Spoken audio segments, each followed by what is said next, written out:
হেদায়েতের পথে সবচেয়ে বড় বাধা হলো বাপ দাদা। নবীর চাচা আবু তালেব ইসলাম গ্রহণ করতে পারলেন না ছেড়ে বাপ দাদার দোহাই দিয়ে। আজকে শিরক বিদআত দেশে জি আছে বাপ দাদার দোহাই।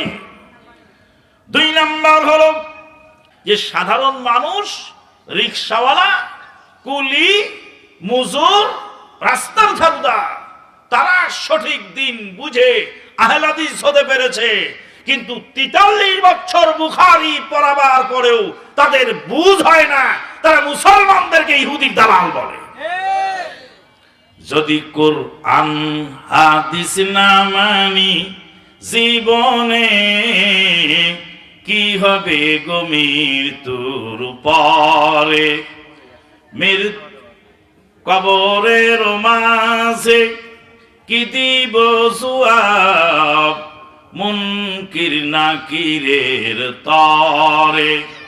যদি কোরআন হাদিস না মানি জীবনে কি হবে গো মৃত্যুর পরে। চার মাযহাবকে ফরজ জেনেছি, এক মাযহাবে আমল করেছি। কোরআন ও হাদিসের দিকে দেখি নাই তো ফিরে, কি হবে গো মৃত্যুর পরে। মৃত্যুর শিয়রে বসে জানলাম আলেমদের পরশে, চার মাযহাব নাই কোরআন হাদিসে। ইমাম সাহেবকে জিজ্ঞেস করলে বলে না আছে ফেকাতে, কি হবে গো মৃত্যুর পরে।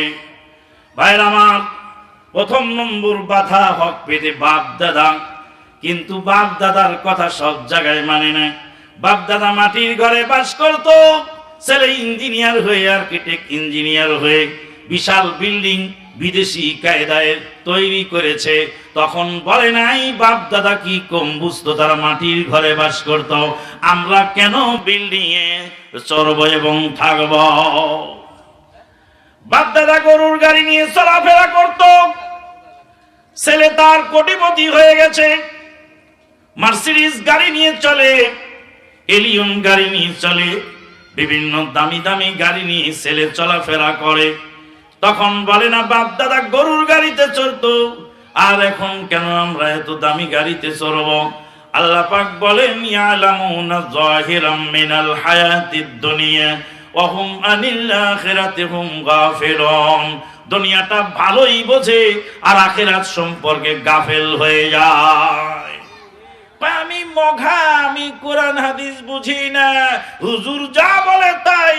কিন্তু হুজুরের জমি কেনার সময় 30 বছরের রেকর্ড, দলিল পট্টা ছাড়া জমি 100 লাখ কিনে না। 10 পৃথিবীর সমান জান্নাত আপনাকে দেওয়া হবে। সেই জান্নাতের আমল, যে আমল দিয়ে জান্নাত খরিদ করবেন, সেই জান্নাতের আমলটা সঠিক হলো কিনা একবার যাচাই করে দেখার সুযোগ জুটলো না। আমি বলি নাই আমার কথা মানো, আমি বলি নাই আমার সংগঠনকে মানো, আমি বলি নাই অমুক আলেমকে মানো, বলছি সহিহুল বুখারীর সঙ্গে তোমার সালাতটা মিলিয়ে দেখো।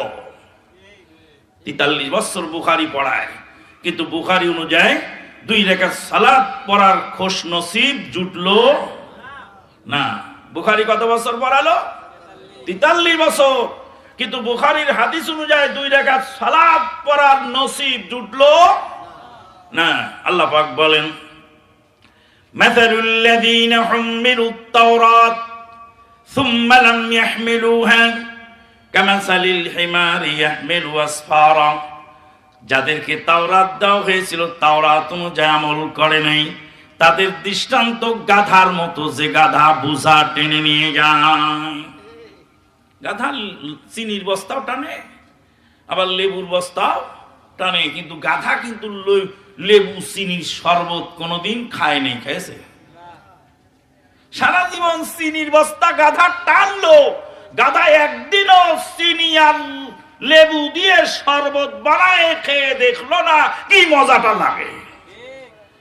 43 বছর বুখারী পড়াবার পরে বুখারীর হাদিস অনুযায়ী 2 রাকাত সালাত যদি তার নসিবে না জোটে তাহলে বুখারী পড়াবার কোনো মূল্য নেই। ভাইজান, বলছিলাম আল্লাহ রব্বুল আলামিন যাকে হেদায়েত দান করেন তিনি হেদায়েত পাবেন, আল্লাহ যাকে হেদায়েত দান করবেন না তিনি হেদায়েত পাবেন না। হেদায়েতের পথে সবচেয়ে বড় বাধা হলো বাপ দাদা। নবীর চাচা আবু তালেব ইসলাম গ্রহণ করতে পারলেন না ছেড়ে বাপ দাদার দোহাই দিয়ে। আজকে শিরক বিদআত দেশে জি আছে বাপ দাদার দোহাই। 2 নাম্বার হলো এত লোক তারা কি ভুল বোঝে আর তুমি একাই ভালো বুঝতে পারলা, তুমি আবার কেডা? এত লোক তারা কেউ বোঝে না, তুই একাই বুঝিস, তুই বেশি বুঝেছিস। হাসরের ময়দানে লোক বেশি হবে না কম হবে? হাসরের ময়দানে লোক সংখ্যা বেশি হবে। সমস্ত হাসরবাসীরা বুঝবে যে আদম আলাইহিস সালামের কাছে সুপারিশ চাইলে সুপারিশ পাওয়া যাবে। সমস্ত হাসরবাসীরা সুপারিশ পাওয়ার আশায় আদম আলাইহিস সালামের কাছে যাবেন, বলবেন বাবা আদম আমাদের জন্য একটু সুপারিশ করুন। আদম আলাইহিস সালাম বলবেন আমার দ্বারা সুপারিশ করা সম্ভব নয়। হাসরবাসীরা নির্বাচন করলেন সুপারিশকারী হিসাবে আদম আলাইহিস সালামকে। সমস্ত হাসরবাসীদের সিদ্ধান্ত চিন্তা ভুল হয়ে গেল। বাংলাদেশে 17 কোটি জনগণের অধিকাংশ একবার একজনকে প্রধানমন্ত্রী বানায়, তারপরে দেখে শান্তি হলো না, তখন আর একজনকে বানায়। অধিকাংশ মানুষ ভুল করতে পারে, অধিকাংশ মানুষের রায় চূড়ান্ত নয়। আমাদের দেশে বলে যে 10-এর মুখে ভগবান ভূত, 10-এর মুখেই জয়, 10-এর মুখেই ক্ষয়। ইউসুফ আলাইহিস সালামকে মেরে কুয়ায় ফেলেছিল যেই ভাইয়েরা, তারা সংখ্যা ছিল কয়জন? 10 জন। আল্লাহ রাব্বুল আলামিন কোরআনে বলেন ওয়াজাউ আবাহুম ইশাই ইয়াবকুন, তারা 10 ভাই এশার সময় কাঁদতে কাঁদতে বাপের কাছে এসে বলল আব্বা জান ইউসুফকে রেখে আমরা খেলতে গেছিলাম, ইউসুফকে বাঘে খেয়ে ফেলেছে, আপনি জানেন আর না জানেন, মানেন আর না মানে। 10 ভাই বললে ইউসুফকে বাঘে খেয়েছে, 10 জনের কথা কি ঠিক না ভুল?